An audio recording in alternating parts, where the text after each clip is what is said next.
the softest thing. Naya is trying to hurt me.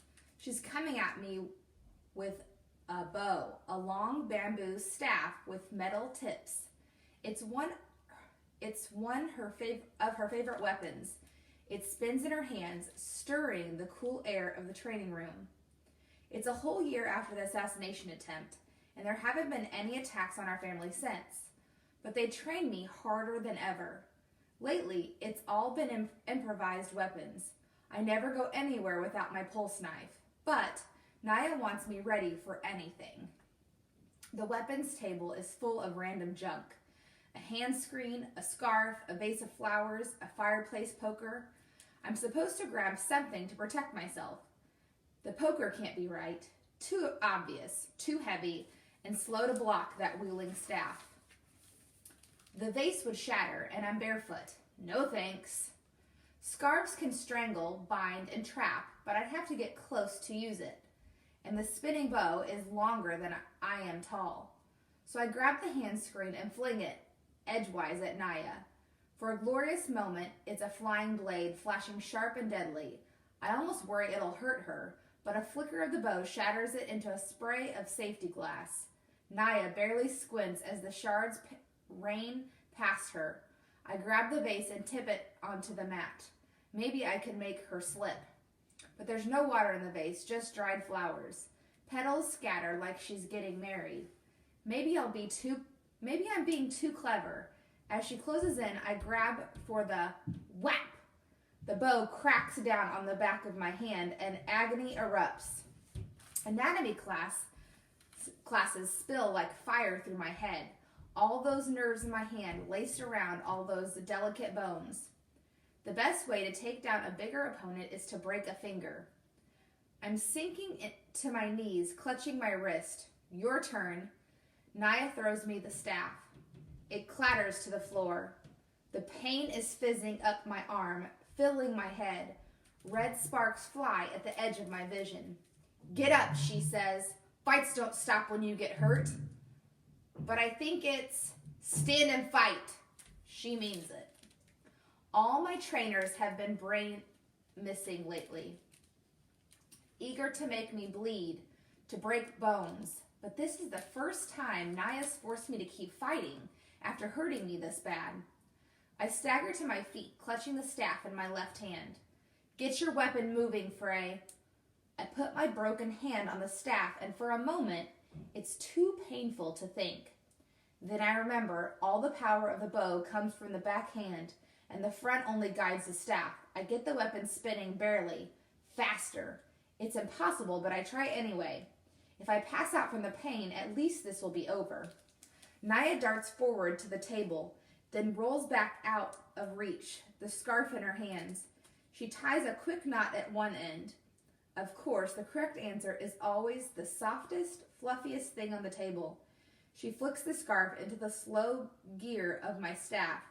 It tangles, jerks the bow from my grasp.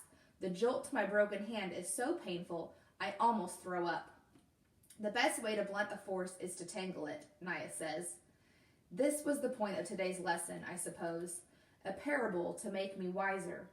But it's hard to learn anything when it hurts too much to breathe. 5 minutes later, while the autodoc is knitting my metacarpals back together, our father summons me. Naya doesn't look surprised, just shakes her head. You aren't ready. I stare at her. For what? It's not my place to tell you. Are we going someplace? She hesitates, then nods.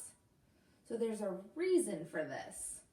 I wave my good hand at the wreckage in the room, the shattered glass of the hand screen, the strewn petals, the scarf still dangling with the bamboo staff. There's always a reason, Frey. Did you think we were doing this for fun? Fun? I almost laugh. The autodoc is making a grinding sound, like the beautiful steel contraption in my father's office that dribbles out coffee on command. I distantly feel my bones being restitched and reshaped. It makes me twitch. Then it hits me. Improvised weapons? All month long? Wherever Rafi and I are going, I won't be taking my knife.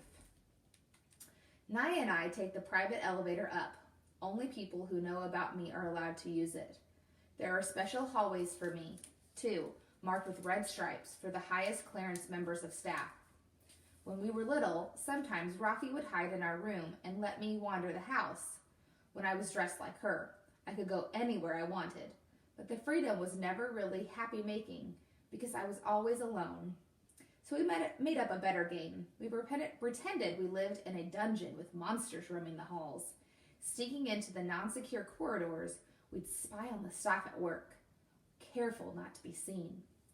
Luckily, we got caught by Naya before anyone else. Furious, she explained what would happen to someone who saw us together if they didn't really know about me.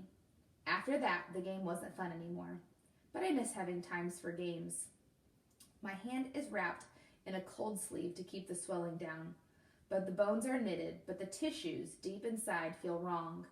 Like always, after a fresh training injury, I keep imagining something torn in there, too small for the auto doc to catch. When the elevator arrives outside our father's office, Rafi and her assistant are waiting. Father never sees me without my older sister in the room.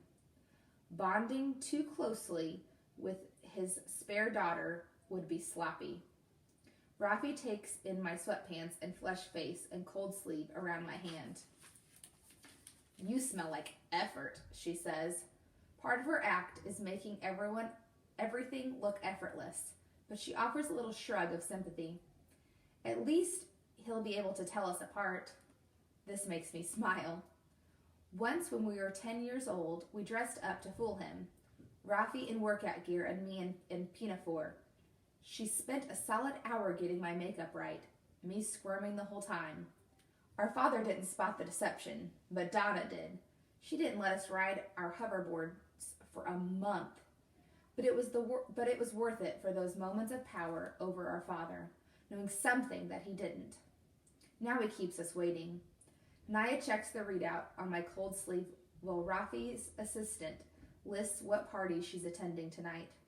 Nothing too public, so I'll stay here, making up for the training hours lost to this broken hand.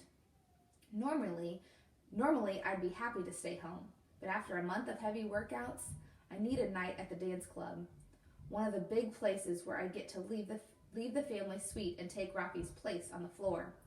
I'm a better dancer than my sister. Not when it comes to ballet or ballroom, of course, but jostling in a crowd of sweaty strangers is more like combat than anything she's studied. When her assistant is finished, Rafi looks at me. Do you know why we're here, little sister? I shake my head.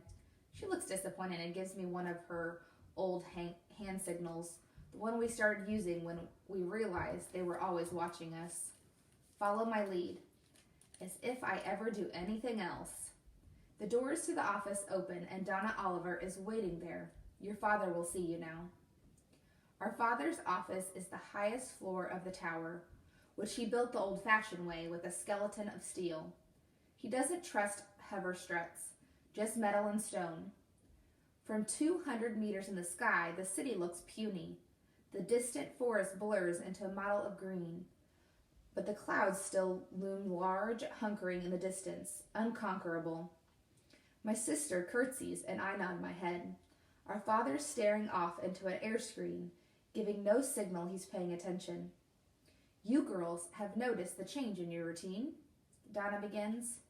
Hard to miss, Rafi says. You've been sending me to all the parties, and look at poor Frey. Someone's broken her. It's been challenging, I'm sure, Donna says, but necessary. Rafi turns to our father.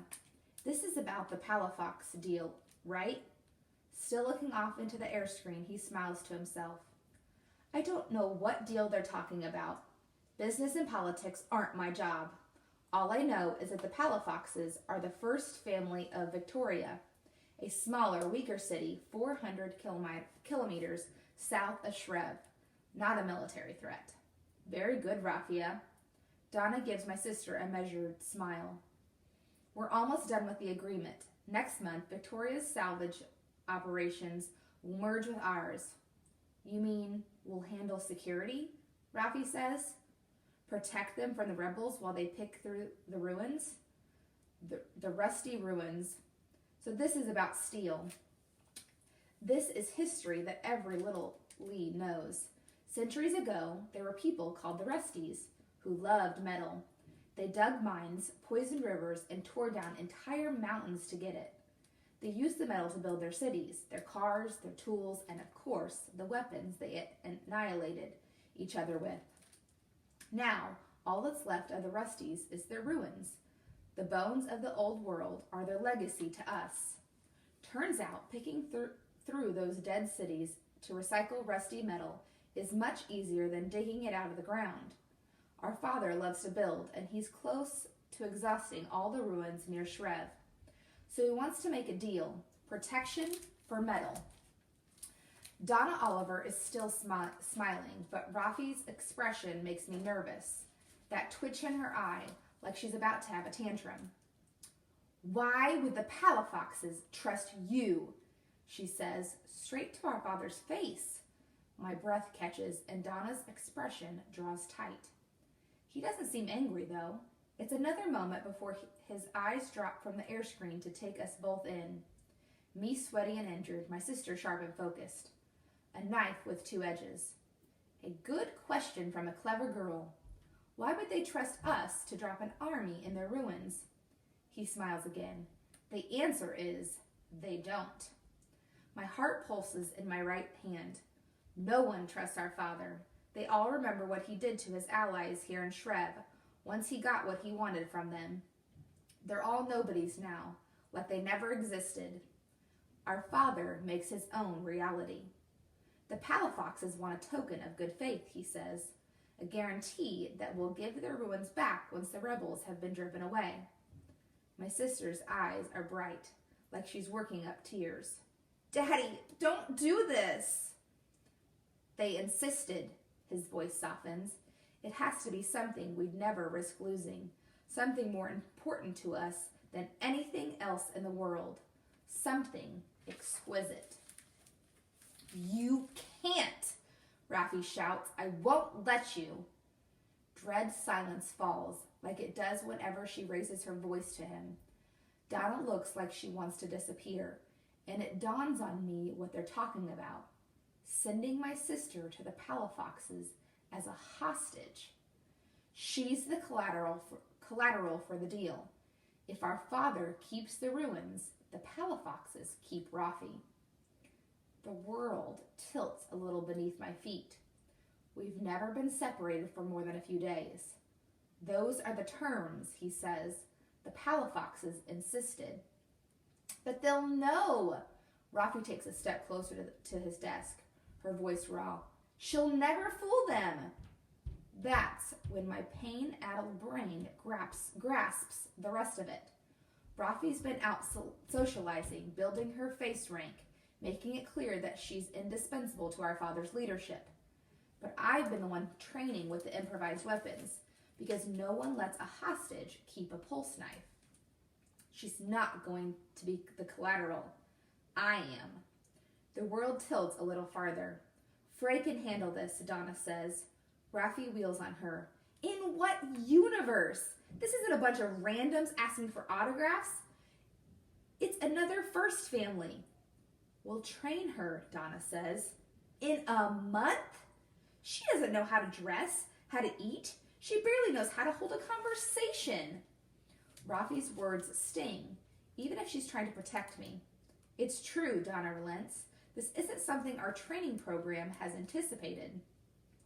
Because none of you understand. Rafi turns to our father. The other families aren't as soft as you think, Daddy. The Palafoxes will eat her alive.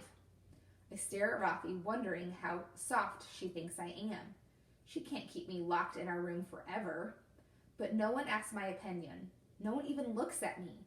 They're all so used to pretending I don't exist. And that makes me say, I can do it. Silence again, like they'd forgotten I could speak. I've been imitating you for 16 years, Rafi. This is what I was born to do. My sister stares at me in disbelief. She wants to argue, but her momentum is broken by my betrayal. Our father gives me an appraising smile. Good girl. His eyes drift away again. It's decided. Relieved, Donna hustles out of the office. Come along, there's a lot of work ahead, Frey. Your French lessons start tonight. French? I ask. But Victoria's down south. Why not Spanish? Rafi sighs, wiping her tears away. Their oldest son goes to school in Geneve. Or didn't you know that? I shake my head, because I didn't know the Palafoxes had a son. I didn't even know people spoke French in Geneve. I don't know anything. Rafi gives me a dark little smile. Tess dans la merde, she says. Despite my woeful French, I have a pretty good idea what that means.